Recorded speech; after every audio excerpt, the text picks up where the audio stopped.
Yeah, Moyers had finished the ninth lap, 0.195 ahead of... yeah, but he finished on two wheels. And then Norton and Cooper not far behind.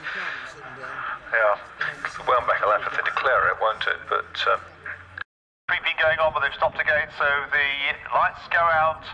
Well, that was a slight hiccupy start, and in the end, it's number 4 from the third row, Graham Barron, who I think probably would be said to have jumped the start. We'll see what's decided about that, because there was a bit of uncertainty there. Anyway, in the end, it's Graham Barron who has the lead, but Ray Mallock now has it round the outside through Folly, and the U2 has taken the lead, chased by, I think it's Stuart Roach, and the Stangalini actually is there in second place as the car's going to Quarry for the first time.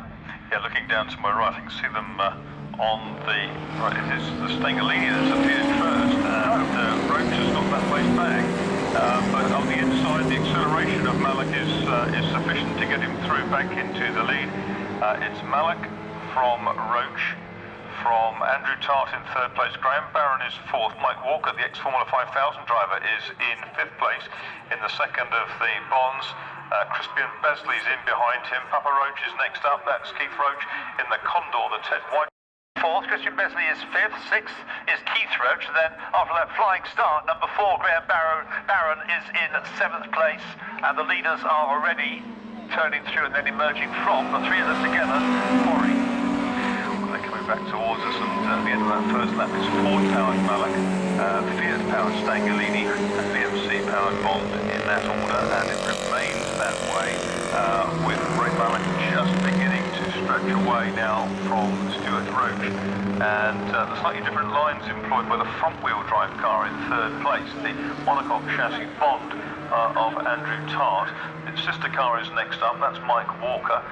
Then we've got the red Elva, built down on the Sussex coast by Frank Nichols. Frank Nichols. I'm looking at this rain by the looks of things. There's water certainly dripping past my window. Tart then third, Mike Walker fourth, Crispian Besley fifth, and in the Condor going well, the pale blue Condor, Keith Roach in sixth place. Side by side for seventh place are Graham Barron and number 123, John Arnold in his Elva. Leaders emerging from Quarry, Marcus? Yes, they are, and it's those three cars together. The fourth is in sight, so certainly hasn't given up hope, Mike Walker. But I would say, if anything, that Stuart Roach in second place has taken a few yards out of Ray Mallock this time. Indeed, he has. That's not 0.8 of a second, but probably more like half. Tart behind, then number 10, which is Walker. 14 is Besley. 23 is Keith Roach, father of the race leader, the race second place man. Then it's Barron in 4, the Germany, just ahead of 23, which is Arnold. A gap back and 2 more cars come through. 34 and 15. They've changed order. Owen now in the Elva ahead of Phillips in the BMC, who came from the back on the first lap. Should just explain about Graham Barron. Yes, he's running higher up on the track than he actually is in the positions, because he's picked up a 10-second penalty as well, I can see. Anyway, the leaders come through for the... No, he's not. No, I see fifth, sixth, Keith Roach. A gap back to Graham Barron is... No, he's not got a penalty. Forget it. He's there in seventh place. Graham Barron, number 4, in seventh place in the Gemini. Immaculately turned out car just ahead of the Elva, number 123 of John Arnold. And then we've got another Gemini ahead of the BMC. Everything's dropped out, hasn't he, having got up a few places on the first lap? I don't... He's in the Elva. Yeah, I just looking to see. Yes, he did come through on the first lap. It's parked up to my right in a cut of the Elva with the Latvian racing colours on it. Right, yes, he appeared once, but no more. They're on that 4 now, and as I say, Andrew Tart set the fastest lap last time round. Yep, and he's closed up just a little more on Roach. I think the judges are currently confirming about that start. There may be some penalties to be applied, but it was a somewhat messy start.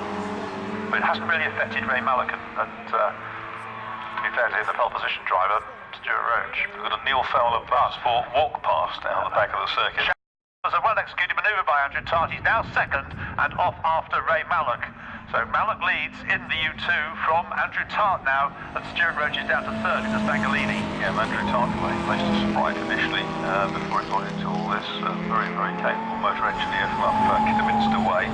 And say with clear air ahead of him now, he's got that green U2 to focus on up the road. Not that far. only 100 metres or so. At this rate, Tart did a 1:21.1 last time, but he's only gained a tenth or so on the last time through. How is